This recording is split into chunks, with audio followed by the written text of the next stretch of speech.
Le mot prêtre se dit kahin et en syriaque on dira kashisha. Par ailleurs, le mot Christ vient du mot Christos qui en arabe donne el-Mashih et en syriaque donne Pshiha. Quand on regarde la sourate 80 au verset 15, on se rend compte qu'il est écrit Bi-Aidi Safara, qui signifie avec l'aide des mains des scribes.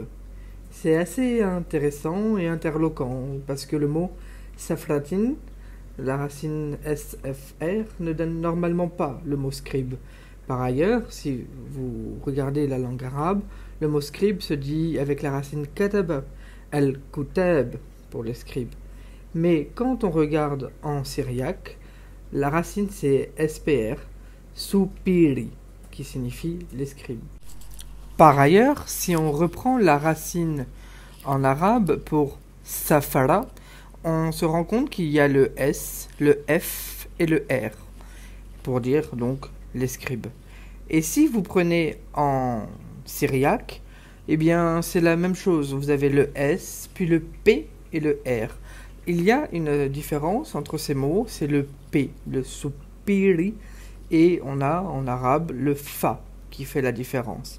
Seulement maintenant, si vous enlevez les teshkil, et ça veut dire les points qui sont au-dessus des lettres, il n'y a plus de différenciation possible entre le mot safara en arabe et le mot soupiri en syriaque. De sorte qu'il n'y a plus de différence entre ces deux termes et qu'il y a alors une confusion qui est possible.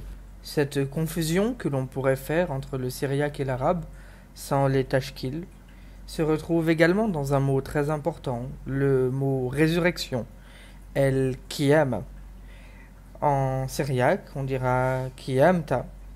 Et encore une fois, si l'on enlève les tashkil, il sera difficile pour un lecteur non avisé de faire la différence entre les deux. La relation étroite entre la langue arabe et la langue syriaque mérite une considération approfondie.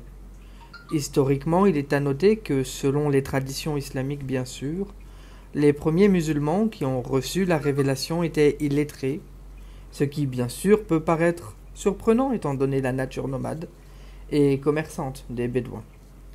Toutefois, la présence notable de racines syriaques dans le Coran, plutôt qu'arabe, ne doit pas être attribuée au hasard.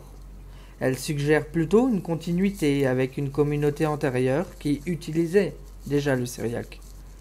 Cela remet en question l'idée traditionnelle que le Coran a été révélé en arabe pour un peuple exclusivement arabophone.